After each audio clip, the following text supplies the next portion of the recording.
A 17-year-old all-around athlete is paralyzed in a snowmobiling accident on Valentine's Day. He was told by doctors to prepare for life in a wheelchair. Glenn Perry knew there was a slim chance he'd ever walk or play soccer again, but all he needed was a chance. Glenn had two goals. One was to walk into church on Easter Sunday, which would have put him about 6 or 7 weeks away from where he was at that point, and to eventually be back on the soccer field. 5 days after his accident, on February 19th, Glenn was admitted to Kessler Institute for Rehabilitation in West Orange, one of the nation's leaders in spinal cord rehabilitation.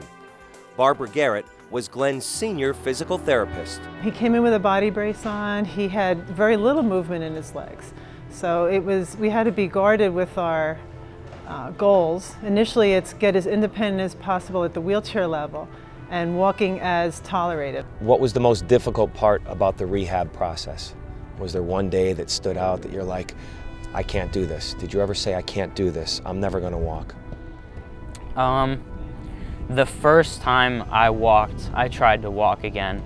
It was a week after I had been enrolled, or I had been accepted into Kessler, and so I'd been there a week, and they stood me up for the first time on a machine. It was almost like a bucket that they put under I was sitting and they put a bucket under my butt and they hoisted me up into a standing position, and I just stood. I didn't even try walking, and then I held up there for about 10 minutes and my legs were just shaking, and it was just a weird feeling because my legs couldn't support any weight. So then the next day they tried getting me to walk and I couldn't even take a step, and I did think at one point there, I'm not even going to be able to do this, but then doing it over and over again helped build the muscle and everything and got me to where I am.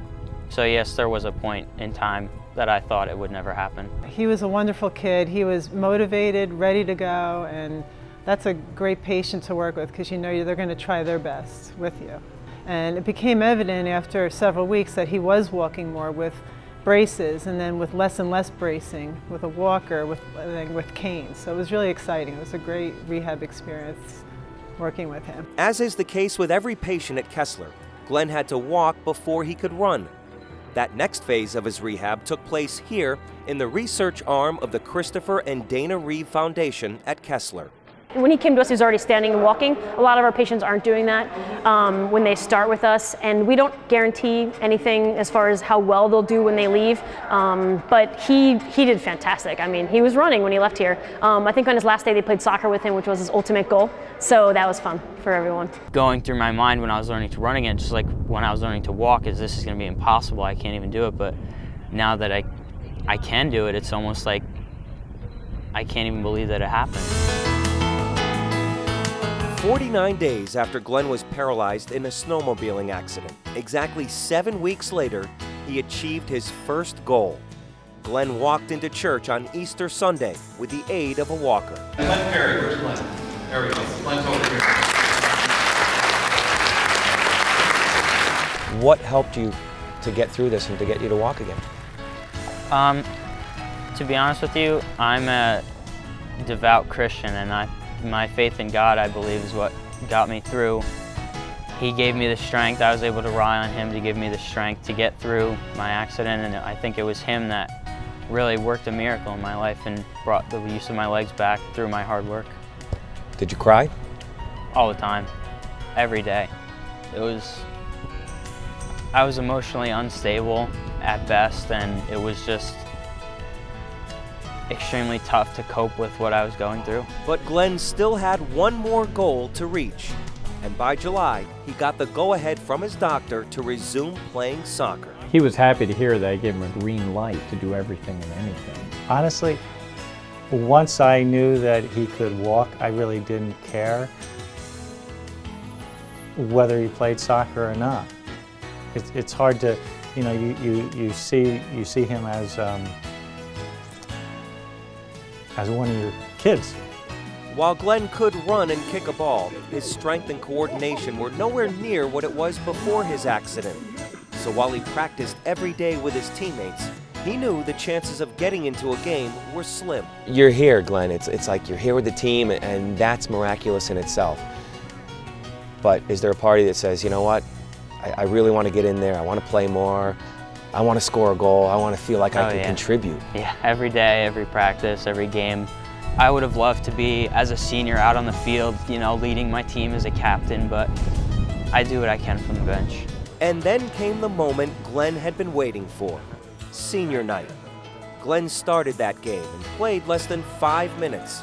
But for Glenn and his family, it was a moment to treasure and reflect on where he was just 8 months prior. We were standing out on the field and they were recognizing Glenn and the seniors, and Glenn turned to me and he just looked at me and he goes, "Mom, 5 months ago I was in a wheelchair." I just looked at him and I went, "Yeah, who'd have thunk, Glenn? Who'd have thunk? Look where you are." He wasn't where he was before, okay? And I think that's the real story behind it. You and I, we get frustrated when we can't do things that we could do 30 years ago. This young man came back 8 months later, and he was here 8 months ago, and now he's here. And for a teenager to have that kind of positive attitude is incredible. You just don't see that in teenagers. Do you ever ask why this happened to you? Yes, I do.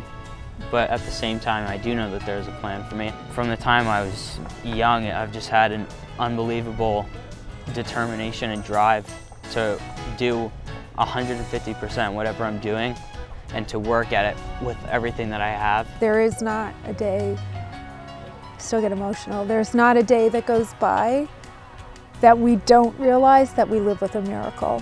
Sure, I wondered why it had to be me, but also I know that I was the one that could have handled it better than most other people.